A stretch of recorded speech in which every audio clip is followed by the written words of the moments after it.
Hi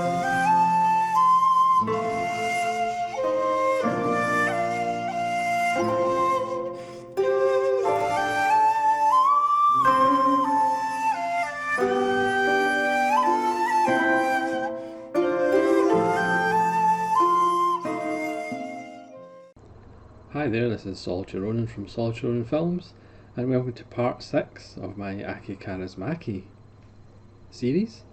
And today we're going to talk about the 1989 film Leningrad Cowboys, Go America. Again, this is on the Artificial Eye box set on Blu-ray, which I highly recommend you pick up,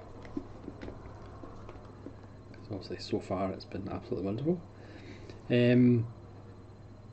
As you may or may not know, I'm somewhat weird, so this might actually be my favourite Kaurismaki so far, even though it's not for everybody. I think it's a film that you're either going to love or you're just not going to love. It is a bit weird that so far, out of the 6 films that I've done in this series, the 3 that are somewhat off kilter and a little bit offbeat and strange or stranger than other ones are kind of my favourites, and the more kind of straight films I've still enjoyed and are still very good, and you should go out and watch. But I actually prefer the odder stuff, but that's probably more a statement on me rather than the actual quality of the films. This tells the moving story of a Siberian band who do kind of polka music. I don't know if that's traditional Siberian sound, and are rejected as they do an audition in a barn for somebody, and he advises them to go to America because they'll buy anything. So their manager, Vladimir, played by the wonderful Matti Pellenpää, who has been in, I think, all of the Kaurismaki films so far, if not all of them, probably 5 out of the 6. He wears this huge oversized fur coat. So they decide to go to America to seek their fame and fortune. There's a bunch of guys in the band, guitars and bass and drums and tuba and sax and keyboards. They all have a distinctive look, which you'll tell by the pictures in the background. They have this ridiculous pointy hair, they wear really pointy shoes, and there's wonderful gags because the dog at the start of the film has the exact same hairdo, and there's even a scene with a baby in a crib and the baby has the same hairdo. Again, this film, I'm not going to apologise, it did put a smile on my face the whole way through, and sometimes you just need a film that puts a smile on your face. Not every film needs to be about the meaning of life, even though this one is actually deeper than you perhaps might think, for reasons that I'll go into later. But the look of the band is funny, the music is amusing. I mean, I'm really going to have to see, you can let me know in the comments if there is a soundtrack you can pick up, because the soundtrack is just fantastic. Again, Kaurismaki's films, music is very important. So one of their bandmates practiced outside at night for too long and is frozen stiff, so they take him in a coffin, but of course the coffin lid still needs room for his hair to be sticking up, the guitar to be sticking through the lid, and his pointy shoes to be sticking through the lid, which again is a brilliant image. So they go to New York. The talent scout, or whoever they audition for in New York, is as impressed as the guy was in Siberia, so he suggests go to Mexico, your music might be a bit more appreciated there, and gives them the dress of somebody he knows is having a wedding in Mexico So it's essentially a road trip through from New York to Mexico, basically. It's split up in intertitles, and it's just wonderful. The music changes that they play as they move through America, from Memphis to New Orleans to Galveston, and then like finally to Mexico. There's wonderful little vignettes as they get more money, but it all goes to Vladimir, the manager. They buy a car from none other than Jim Jarmusch, who gives a wonderful Jim Jarmusch performance as a car salesman. But there's room for all of them apart from two, and the other two guys, they just put seats in the boot or the trunk, and they just sit in those seats as they travel across America. But there's examples of management exploiting the talent, because the manager, they wonder where he gets all this beer, which he only drinks. Again, I'm not going to spoil anything because there's lots of wonderful fun to be had. But there's a great scene where the manager is eating in the restaurant and asks for a doggy bag. Then all the other bandmates are sitting outside in the pavement, and there's beautiful tracking shot along, and there's a wee dog at the end, and of course he gives the food to the wee dog because that's a doggy bag, and not the bandmates. There's growing resentment as the manager is living off their performances basically, and they get to eat onions and vegetables and stuff. Again, the comedy, if you're familiar with Kaurismaki's films, that's the kind of level of comedy. And again, if it's not your bag, you're probably not going to like this as much as other people would. But again, for me, I absolutely loved it.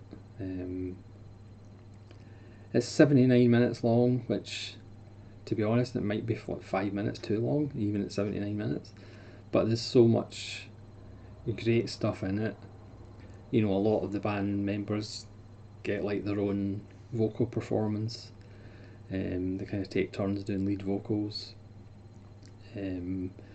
As they go further down the journey, one of them meets their cousin because they're at a gas station, and he gets out of the car and he looks down and he sees the pointy shoes and looks up, and the guy's got like a baseball t-shirt on, but he's got the pointy hair as well. So this is his long lost cousin who was fishing, fell into the water, got taken by the Gulf Stream from Siberia, and got washed up in Galveston.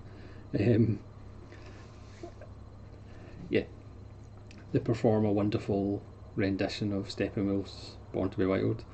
There's just so much fun to be had. At one point they try in New Orleans, they do a funeral procession for the bandmate that froze to death. They get stopped by the police and they end up in jail, and there's a wonderful scene as we follow their 5 days in jail, which again turns into a musical number. It's just so wonderful, so inventive, and if you're of a certain incline, you should absolutely love it. But the actual depth, because when they get to Mexico eventually and they start playing their music, it's actually pretty similar to the music they played in the barn in Siberia. And again, it's really about the universal or the universality of music, and the fact that no matter what culture you're in, music just transcends language and culture to a great extent, because music is important regardless of where you go, what kind of music it is.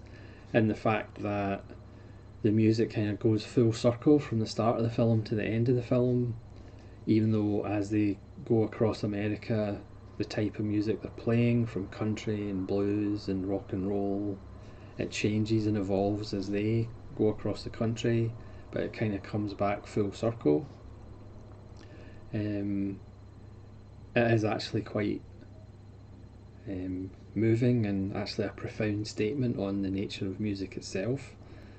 So as you're watching this, at times completely ridiculous because of the hair, because of the pointy shoes, but as it meanders and finds its own way at the end, it's actually a beautiful statement on why so many people just love music and adore music. And music is, for a lot of people, existence itself.